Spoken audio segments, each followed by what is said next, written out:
Quiero tratar un tema de suprema actualidad en la iglesia porque tenemos dos asuntos delante de la mirada del Papa y le van a explotar cualquiera de estos días. Me refiero al sínodo alemán, al sínodo de la iglesia alemana, y me refiero a la ordenación de obispos de la Fraternidad San Pío X.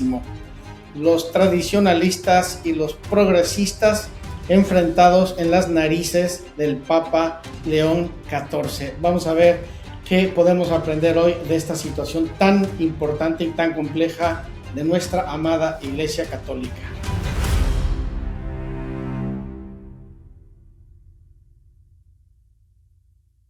Esta tierra es de Dios, es la tierra de María. Esta tierra es sagrada, tú la reinas, madre mía. Oh, somos hijos de María.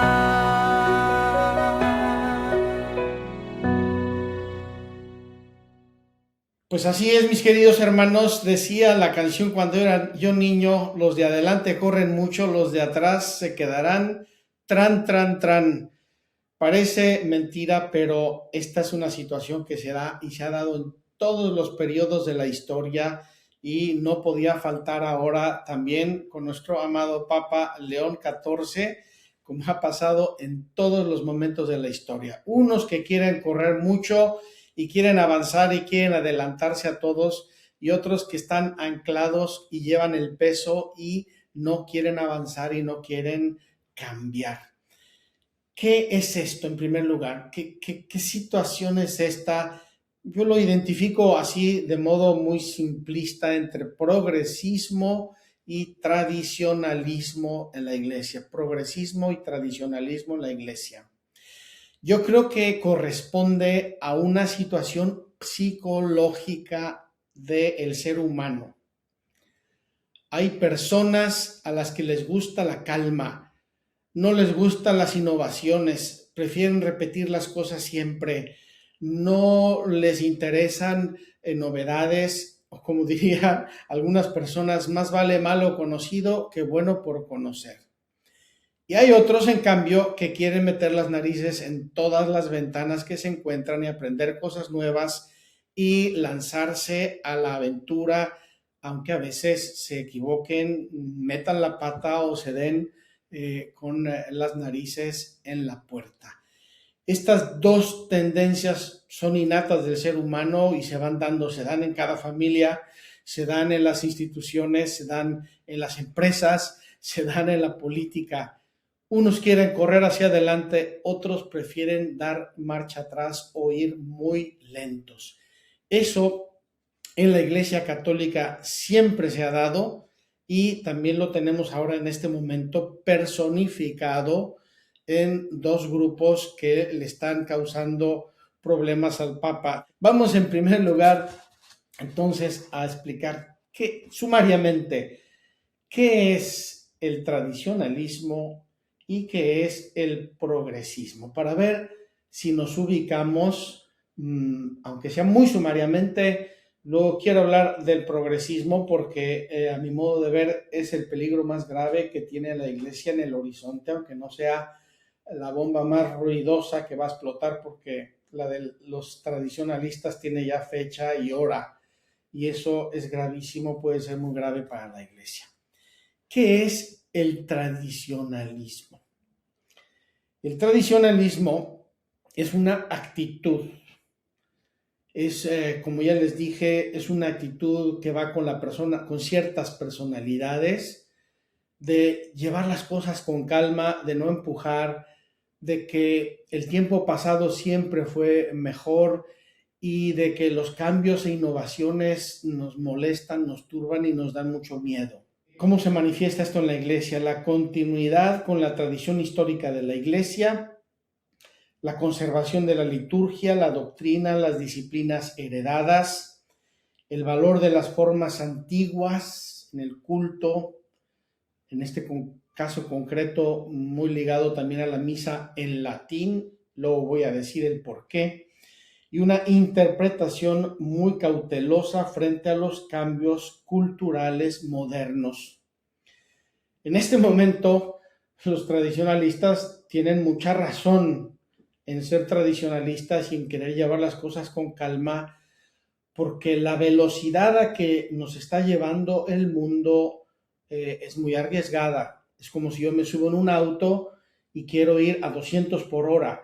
Aunque sea un auto maravilloso y aunque las carreteras sean seguras, 200 por hora es una velocidad arriesgada. Y el mundo actual lleva una velocidad arriesgada en los cambios, en la economía, en las transformaciones, en las innovaciones en todos los campos. Con toda razón, mucha gente se siente incómoda y prefiere un paso más calmado, un paso más ponderado, más conservador. Los ejemplos en la vida de la iglesia: la liturgia solemne y el uso del latín, las devociones clásicas. No queremos devociones nuevas, no queremos cantos nuevos, no queremos muchas novedades. La catequesis doctrinal precisa, 2 y 2 son 4, y hasta los libros antiguos se utilizan, porque parecería que el libro del padre Astete, el catecismo del padre Astete y del padre Ripalda han sido los únicos catecismos válidos en la iglesia. La defensa de enseñanzas morales tradicionales a rajatabla, y también la autoridad y continuidad histórica.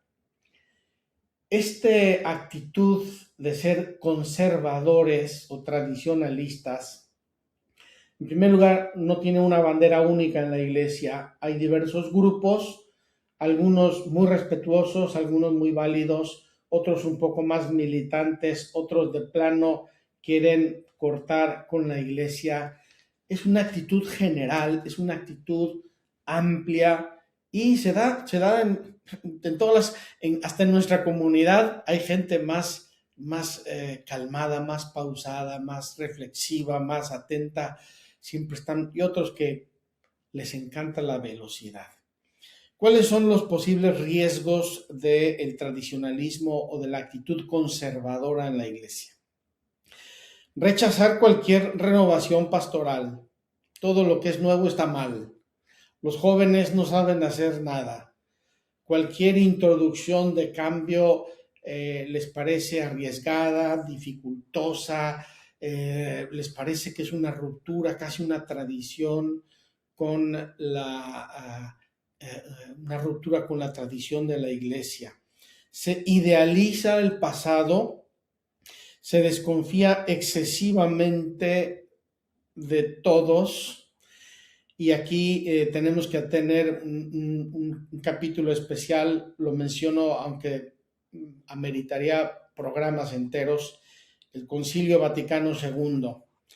Se desconfía del Concilio Vaticano II como si no fuera obra del Espíritu Santo. Y es que el Concilio Vaticano II real, el verdadero, el auténtico, el de la Iglesia, fue uno, y otro paralelo fue lo que se llamó el espíritu del Concilio Vaticano II, con el cual se hicieron muchos cambios y muchas arbitrariedades. Entonces, mucha gente no distingue Concilio Vaticano II, documentos del Concilio Vaticano II, decisiones concretas de la Iglesia, de los pastores, y lo que muchos hicieron de modo paralelo, a veces verdaderamente abusivo, de interpretar el concilio para introducir cambios radicales que no venían al caso, abandonar cosas valiosísimas y preciosas, que eso, por desgracia, la iglesia lo sigue pagando mucho. También caer en actitudes de división o de rigidez son los riesgos posibles. También la actitud conservadora o tradicional ha aportado valores y tiene valores. Por ejemplo, el amor por la liturgia, el redescubrimiento del patrimonio espiritual, artístico, histórico, la preocupación sana por la fidelidad a la doctrina de la Iglesia, a la Sagrada Escritura, al patrimonio de toda la vida de la Iglesia. Vamos ahora al progresismo.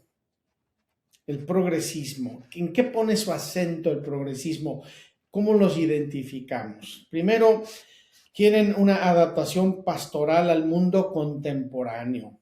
Y eso tiene cosas buenas. Tiene cosas buenas. La iglesia no le está hablando a la gente del siglo XVI, ni del siglo XIV, ni del siglo XVIII.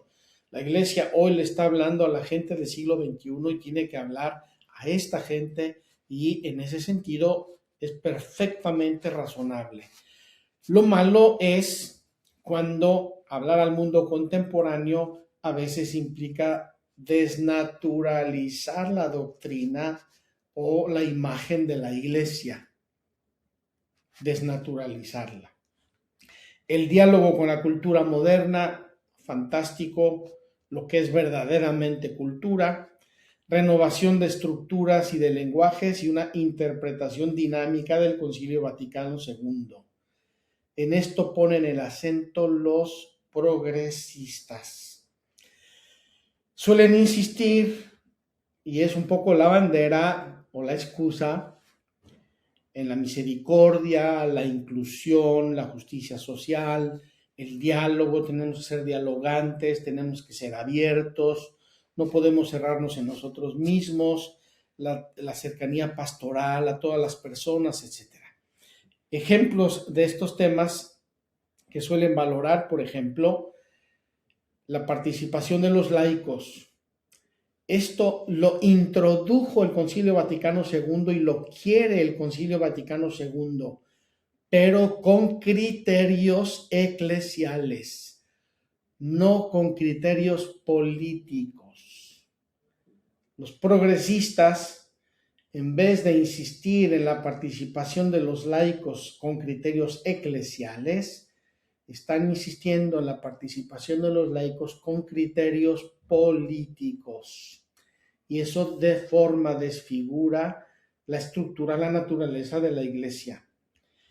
Quieren reformas pastorales, a veces adaptándose tanto al mundo que deja de ser evangélico. Si yo quiero ser tan pastoral, que en mi enseñanza de la moral de la iglesia permito todo, pues ya no es pastoral, eso es mundano. Quieren un lenguaje más accesible, eso está muy bien, tienen una sensibilidad social, fantástico, apertura al diálogo con el mundo moderno, estupendo. ¿Cuáles son o pueden ser los posibles riesgos del progresismo? Relativizar los aspectos doctrinales. Hace unas semanas tuvimos unas imágenes en las noticias muy significativas, interesantes para analizar. La primera arzobispa anglicana, jefe de la iglesia anglicana, vino a Roma a saludar al Papa. Entonces aparece el Papa con la primera arzobispa. Este aspecto doctrinal que la iglesia defiende, que el sacerdocio es para varones, los progresistas dicen, qué maravilla, qué bueno, no, la mujer también tiene derecho, la emancipación de la mujer, el feminismo, tal. Aquí no se trata de feminismo, cultura o adaptación. En este caso concreto se trata de fidelidad a lo que Jesucristo instituyó, tal como Cristo lo instituyó, tal como Él lo quiso. Él, que pudo haber nombrado apóstol a su madre, a María Magdalena o a Marta y María, no lo hizo, no lo quiso, no lo introdujo. Entonces, relativizar aspectos doctrinales, adaptar demasiado la fe a la cultura del momento, tan adaptada que ya no es la fe católica. Debilitar la identidad católica o generar confusión sobre las enseñanzas tradicionales de la iglesia. Aquí entraría, lo voy a ver más adelante con ustedes, todo lo que se refiere a la moral sexual. Sexto mandamiento, no es el único, no es el más importante es amar a Dios sobre todas las cosas, pero es un mandamiento práctico de muchas consecuencias en la vida personal y social. ¿Ha aportado el progresismo cosas valiosas a la iglesia? Claro que sí. Si la iglesia no avanza, se queda anclada en el pasado, no es posible. La sensibilidad hacia los pobres y marginados, la renovación bíblica, pastoral, litúrgica, verdadera renovación, los esfuerzos de evangelización más cercanos al hombre contemporáneo son méritos seguramente valiosos del progresismo o de la actitud abierta, más abierta hacia el futuro que hacia el pasado. En esta clave, calma, ¿cómo debemos ser? Pues yo creo que idealmente ni progresistas, ni conservadores, ni tradicionalistas. Tenemos que ir al paso de la Iglesia y al paso del Papa. A mi modo de ver, ese es el camino verdadero. Ni correr mucho ni quedarnos atrás. Ir con la Iglesia, al paso de la Iglesia. El ejemplo nos lo dan los papas. El Papa Juan Pablo II no era ni progresista ni tradicionalista. El Papa Benedicto, que era muy mayor, no era ni progresista ni tradicionalista. Era un hombre abierto, inteligente, abierto a la cultura, maravilloso. El Papa Francisco lo mismo, abierto, tuvo alguna decisión o alguna un poco discutible si queremos en algunas cosas menos importantes, y el Papa León hasta este momento se ha manifestado muy equilibrado en estas dos tendencias, pero ahora tiene delante dos bombas que le van a explotar. Decía Juan Pablo II, ya lo comenté en otra podcast, la Iglesia no necesita reformadores, necesita santos. Los santos son los verdaderos reformadores. Y las reformas que necesita la Iglesia no son ni para atrás ni para adelante. Son para hacer lo que la Iglesia tiene que ser en cada momento de la historia. Vamos a hablar ahora del camino sinodal alemán. Y aquí tenemos que abrir un panorama un poco más amplio si queremos entender este sínodo alemán. No quiero hacerlo ni escandalizarme, ni denunciarlos, ni es un movimiento que hay en la Iglesia, tiene sus riesgos, tiene cosas valiosas, toca al Vaticano, al Papa, al Vaticano, a la Iglesia, ir decidiendo e ir encauzando ese movimiento del sínodo alemán. No se confundan, ha habido en Roma un sínodo sobre la sinodalidad. Esa es una cosa. Otra cosa es el sínodo alemán que comenzó en el año 2019 y que sigue todavía actuando. El sínodo alemán es una cosa y la sinodalidad de la Iglesia es otra cosa. Entonces, quiero poner en perspectiva el sínodo alemán. Y para eso, quiero utilizar un documento que me parece precioso y que pasó un poco inobservado. Es un escrito del Papa Benedicto XVI, ya emérito, casi al final de su vida, y se publicó el día 11 de abril del año 2019 en la revista alemana Klerusblatt, no sé si se pronuncia así. El Papa Benedicto hace un análisis de la Iglesia alemana desde los años 60 hasta el 2020 prácticamente. Y dice que la Iglesia en Alemania ha sufrido mucho por la revolución sexual. Y dice, la Iglesia en Alemania intentó refundar la moral sexual de la Iglesia. Hizo un intento de refundar la moral sexual de la Iglesia, pero en la práctica, entre política e Iglesia, lo que acabaron haciendo fue promoción de la pedofilia y de la homosexualidad. Y dice el Papa Benedicto, ¿cómo es posible que haya pasado eso? Dice, un mundo sin Dios es un mundo sin sentido. Un mundo sin Dios es un mundo sin sentido. Y cuando se sacó a Dios de el referente moral fundamental del ser humano, la moralidad cayó por los suelos. Yo aquí quiero hacer una reflexión con ustedes, y esta reflexión la he estado madurando mucho desde que hice la peregrinación de sanación en el año 2021. Miren, la peregrinación de sanación a mí me enseñó muchas cosas sobre la vida personal, sobre el equilibrio de la psicología, sobre las historias de lo que pasa en la vida de las gentes. Y eso me hizo pensar que la Iglesia de Alemania tiene un lastre, tiene una enfermedad, está convaleciente de dos cosas que no ha sanado todavía el pueblo alemán, y son las guerras mundiales. El pueblo alemán causó y sufrió las dos guerras mundiales con millones de muertos. Millones de muertos significa millones de huérfanos traumáticos.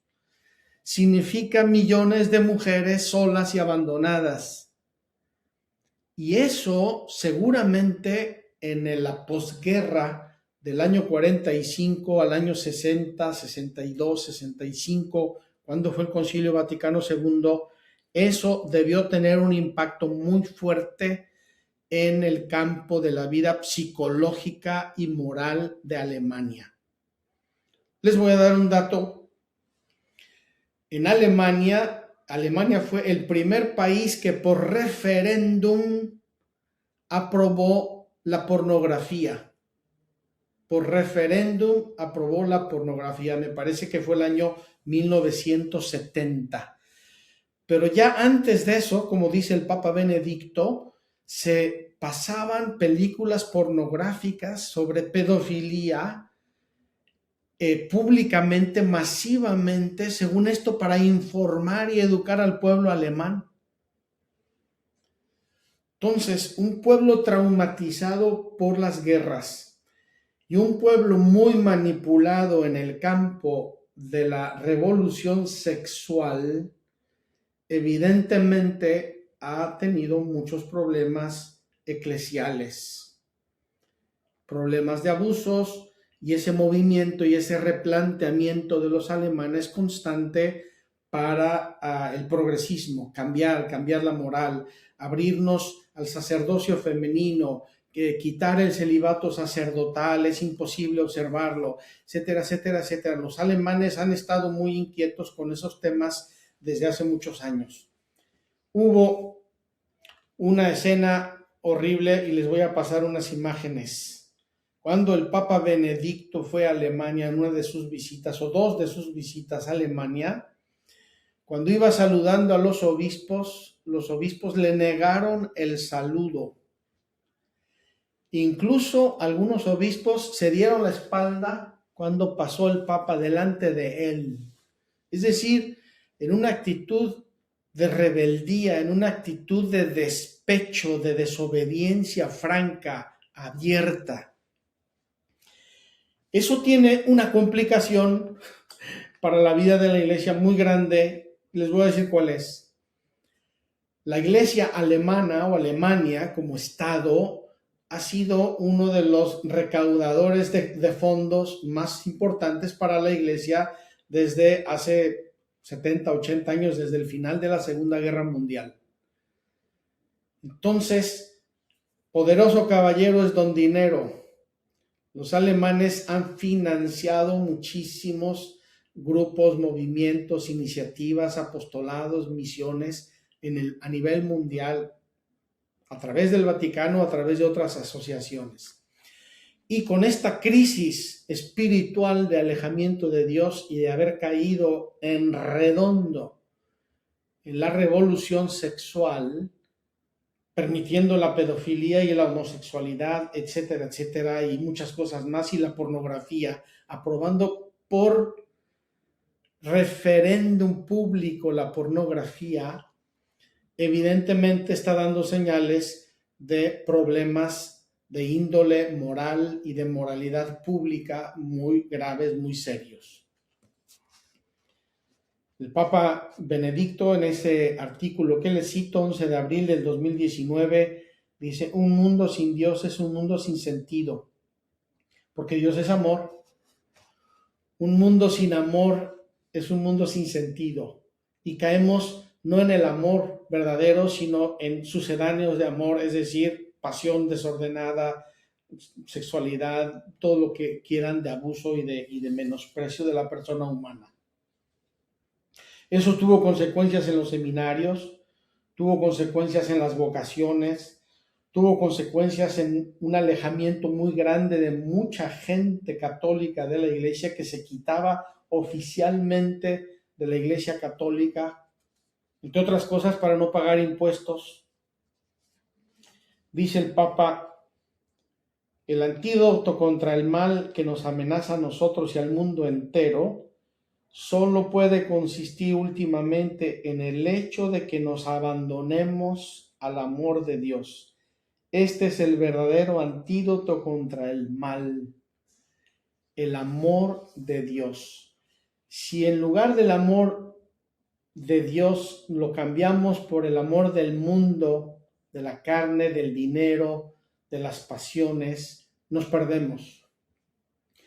Me temo que en la iglesia de Alemania lamentablemente puede haber mucho de esto, y por eso hay una actitud progresista de rebeldía, y en este momento el sínodo, el camino sinodal alemán, ha tomado recientemente decisiones muy peligrosas en cuanto a la unidad de la Iglesia, y retando la autoridad del Papa y retando a la autoridad del Vaticano.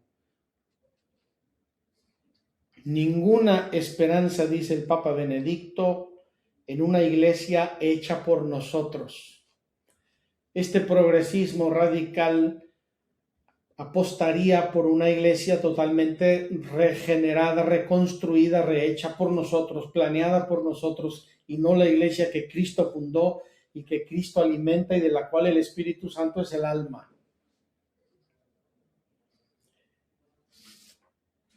El demonio, dice el Papa Benedicto, está actuando con sus mentiras, engañándonos, es el mentiroso y es el que quiere enredar a la iglesia y dividirla. Bien, esto como introducción, el tema de Alemania en general, de las guerras, de la posguerra, de la revolución sexual, lo que dice el Papa Benedicto en ese artículo importante. Vamos a la situación concreta actual, porque es gravísima y está muy, muy cerca de explotarnos una bomba bajo los pies. El camino sinodal alemán empezó en el año 2019 y quería reaccionar a las crisis y a las crisis provocadas por los abusos sexuales cometidos por clérigos y al alejamiento de muchos alemanes de la Iglesia Católica en Alemania. El problema es que está hecho por dos instituciones juntas. Primero, por la Conferencia Episcopal Alemana, me parece que son unos 30 obispos alemanes, y por un organismo laical poderosísimo que hay en Alemania, que es el Comité Central de los Católicos Alemanes. En este camino sinodal se propone crear una especie de supergobierno de la Iglesia compuesto por obispos y laicos. Y ya lo votaron. Y los obispos y los laicos tendrían igualmente voz y voto. Eso no es parte de la estructura jerárquica de la Iglesia. Eso atenta a la unidad de la Iglesia, porque Alemania no puede ser diferente de Francia, de España, de Italia o de Nigeria o de México. Si le cambiamos cosas a la naturaleza, a la estructura de la iglesia, la desunimos, la fracturamos y se puede crear un problema. Entonces, el camino sinodal alemán comienza en el año 2019 y quiere reaccionar a los abusos y al alejamiento de la gente. La iglesia les advirtió y el Papa les escribió, Papa Francisco, una carta diciendo, invitándoles a la fidelidad, a la renovación pastoral, etcétera, etcétera, etcétera. Han discutido fundamentalmente 4 grandes áreas. El poder,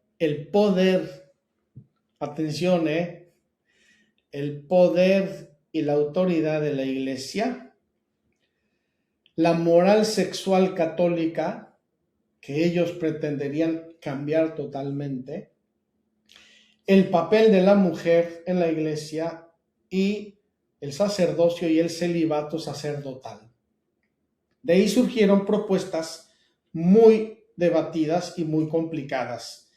La bendición de parejas del mismo sexo en cualquier situación y estado de vida, casados, divorciados, vueltos a casar, parejas en todas las irregularidades posibles e imaginables, y acaba de sacar el sínodo alemán un bendicional para todo tipo de parejas, contrario a la moral católica.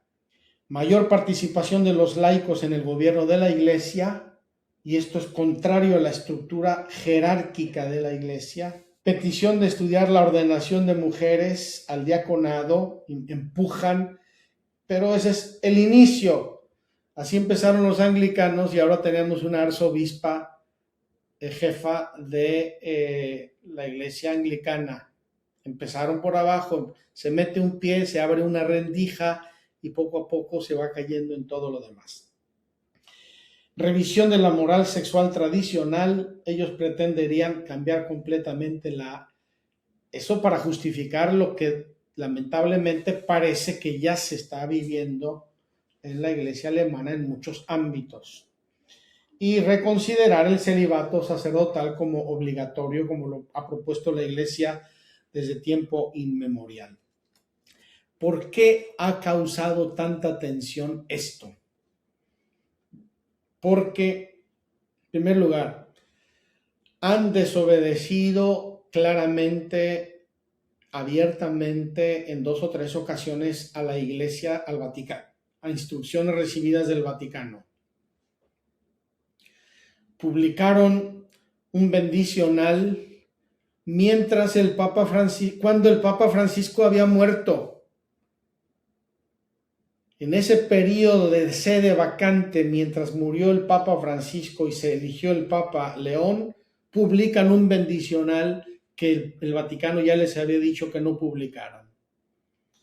Entonces, imagínense, crisis en la sociedad alemana, crisis en las estructuras de la iglesia y en el episcopado, rebeldía hacia el Papa, desafección hacia el Papa, y propuestas de esta índole son solo el principio, la punta de un iceberg. Me temo que son la punta de un iceberg. Por eso digo que a mí me preocupa muchísimo este tema, y porque pueden hacer escuela para otros y además manipular esa escuela a través de sus financiamientos de muchas instituciones. La preocupación principal del Dicasterio para la Doctrina de la Fe y de otros organismos vaticanos es que el camino sinodal pueda terminar creando de hecho una especie de iglesia nacional alemana, con enseñanzas o prácticas distintas del resto de la iglesia católica, y comienza a fracturarse la iglesia. ¿Por qué? Porque ya se separaron los anglicanos hace 5 siglos, ahora los alemanes, después los brasileños van a decir que ellos quieren hacer otra cosa, y así, si no se cuida la unidad de la iglesia en torno a la autoridad del Papa y en torno a la verdad de la iglesia, el problema, el riesgo es la división más grave y que haga efecto dominó en otros campos y en otros lugares de la iglesia.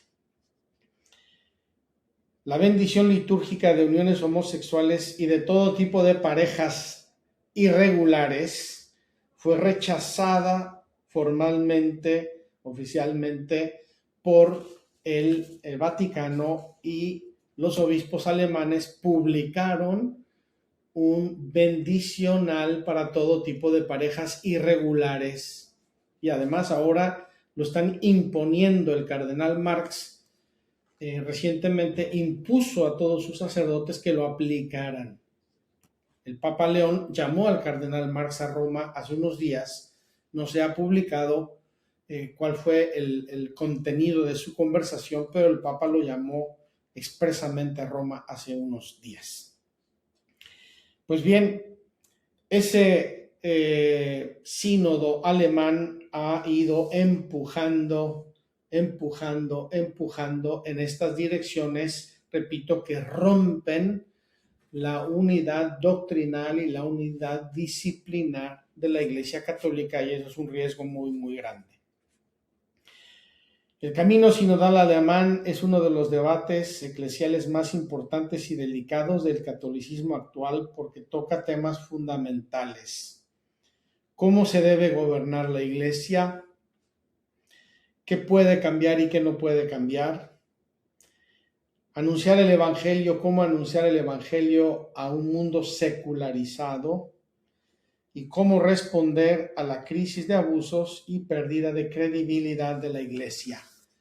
Es verdad que la Iglesia tiene que plantearse estos temas, pero las propuestas hasta ahora del sínodo alemán son contrarias a la naturaleza y a la disciplina tradicional de la Iglesia, y esto pone en riesgo la unidad y la catolicidad de la Iglesia en Alemania. Espero que con esto ustedes ya entiendan qué está pasando y qué puede pasar, para que recemos por la unidad de la Iglesia y que recemos por el Papa León para que Dios lo ilumine.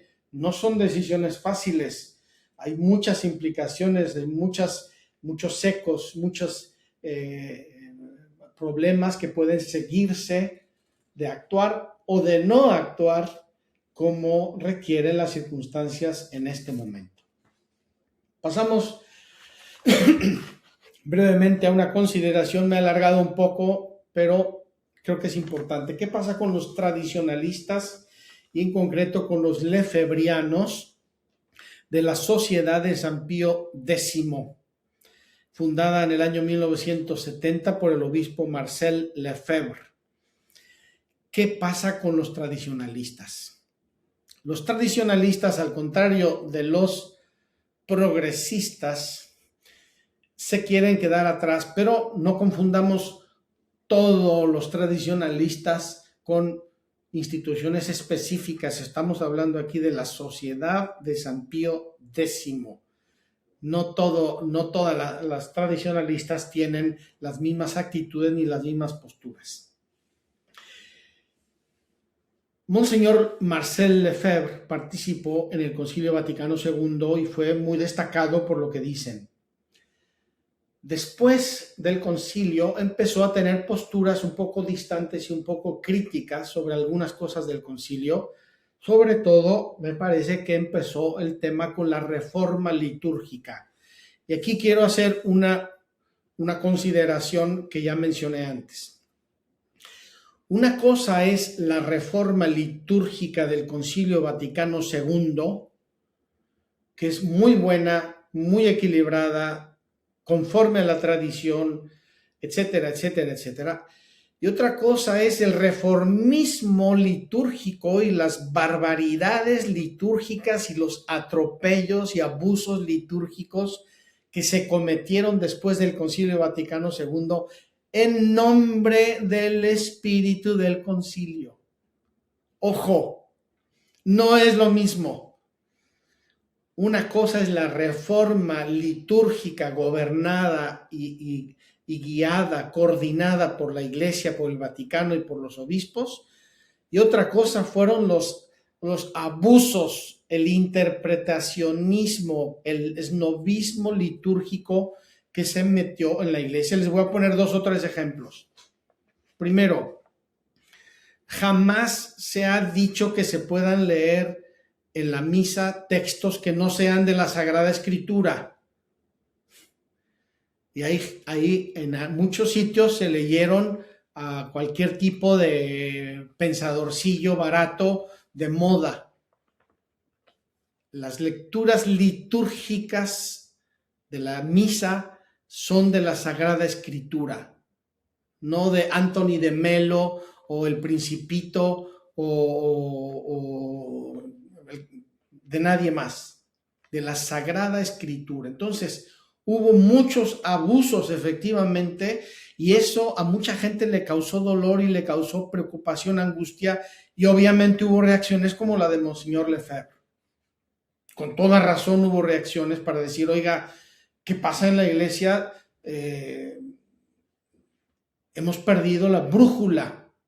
En Estados Unidos incluso recuerdo que el Vaticano tuvo que intervenir y tuvo que declarar nulas muchas celebraciones litúrgicas y misas, incluso obligar a los sacerdotes o las diócesis a devolver los estipendios de misas por haber celebrado misas nulas, por no haber utilizado el vino y las hostias adecuadas para la misa. Porque si no se usa la materia adecuada para la misa es inválida. Yo no puedo celebrar la misa con Coca-Cola o con tequila, porque se me pasa por la cabeza. Entonces hubo muchas irregularidades y muchos abusos.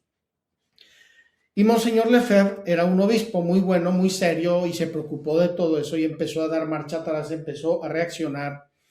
Y entonces fundó en el año 1970 la Sociedad de San Pío X, dedicada a conservar la liturgia tradicional en latín, la teología clásica y una interpretación crítica, diría yo muy crítica en algunos aspectos del Concilio Vaticano II.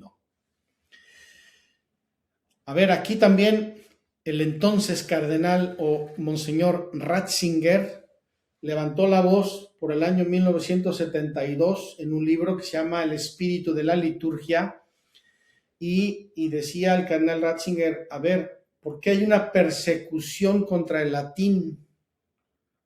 No puede haber una persecución contra el latín, que ha sido la lengua oficial de la Iglesia durante cientos o miles de años. No puede haber una persecución contra el latín. De repente, con el espíritu del concilio, se desató una persecución contra el latín. Y eso causó reacciones, obviamente.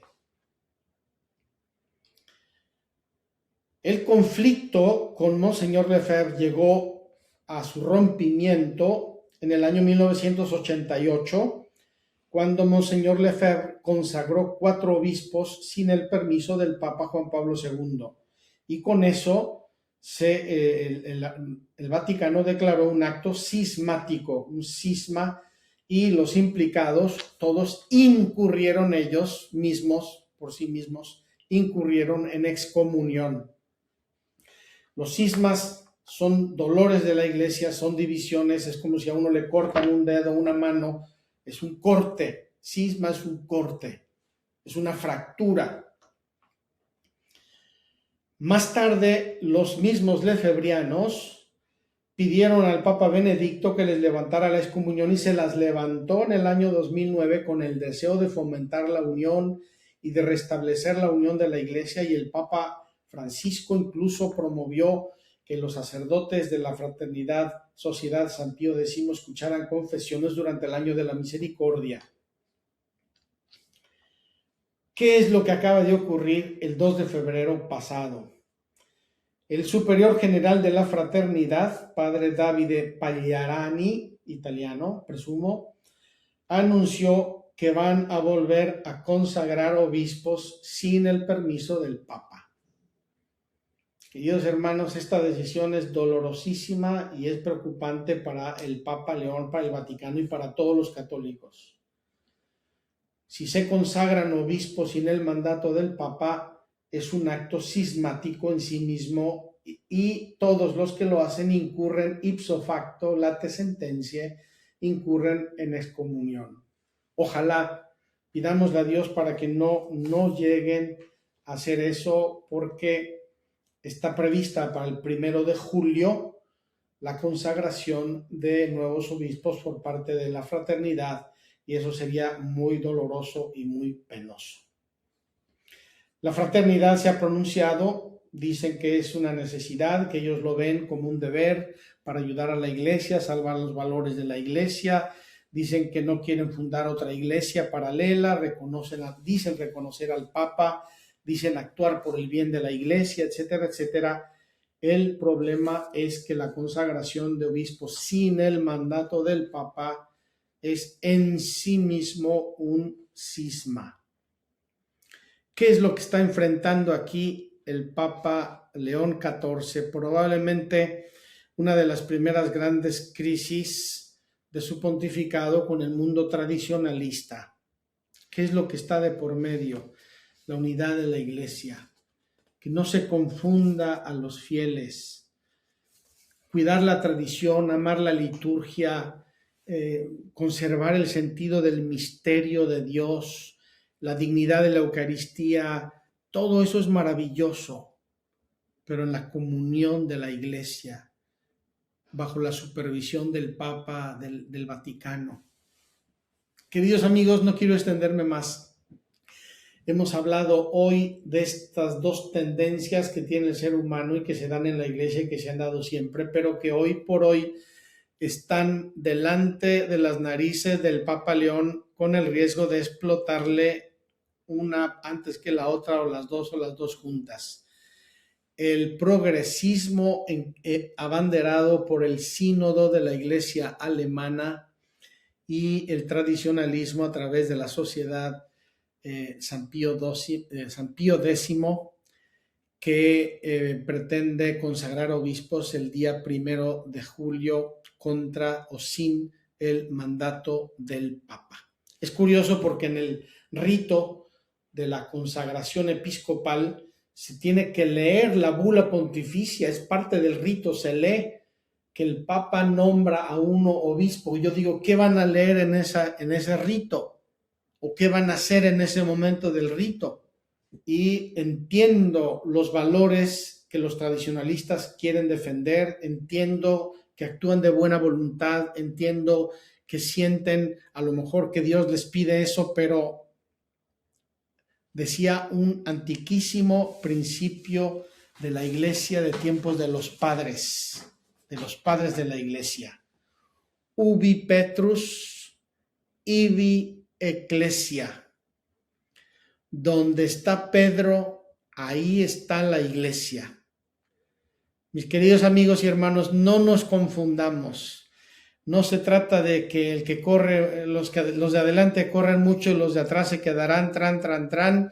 Se trata de la importancia capital para la vida cristiana de muchísimas personas. Pidámosle a Dios que ilumine al Papa, al Vaticano, a todos los que tienen que ver en estas decisiones, que ilumine a los obispos alemanes, que repito, me temo que es la punta de un iceberg que comienza desde las guerras mundiales y que está saliendo ahora en la vida de la iglesia, que ilumine a los tradicionalistas, que bendiga su buena fe, su deseo de amar a Dios, a la iglesia, de proteger la fe, las familias. Tienen muchísimas cosas buenas que aportar a la iglesia, pero desde la unidad, desde el diálogo, desde la fidelidad. Nos vemos la próxima semana. Si les gusta nuestro podcast, dennos un like, recomiéndenos, coméntenos, mándenos sus mensajes porque nos sirven, nos iluminan. De hecho, estoy comentando estos temas porque muchas personas me lo han pedido, me lo han sugerido y vamos a seguir con temas de actualidad, temas de iglesia, temas de Tierra Santa. Mientras tanto, les pido mucho sus oraciones. Nos estamos acercando al Rabuní, que es en julio, el Rabuní, el encuentro de Magdala del 19 al 26 de julio en Cracovia, en Polonia. Vean en nuestra página de internet www.magdala.org y nos vemos en Cracovia, si Dios quiere, en el mes de julio. Mientras tanto, oremos mucho por el Papa y por la Iglesia. Que Dios los bendiga. Mis queridos amigos, Magdala permanece en medio de esta crisis, de este conflicto. Soy el Padre Juan María Solana. Les mando este mensaje desde nuestro búnker cenáculo, donde nos estamos refugiando en estos días. Queremos seguir siendo un poquito de luz en medio de este conflicto. Queremos seguir llevando paz, amor, serenidad con la palabra del Evangelio desde Magdala. Quiero animarte a ayudarnos con un donativo mensual, aunque sea de $1, $5, lo que quieras y puedas. Eso hará posible que nuestra misión continúe en estas circunstancias. Que Dios te bendiga.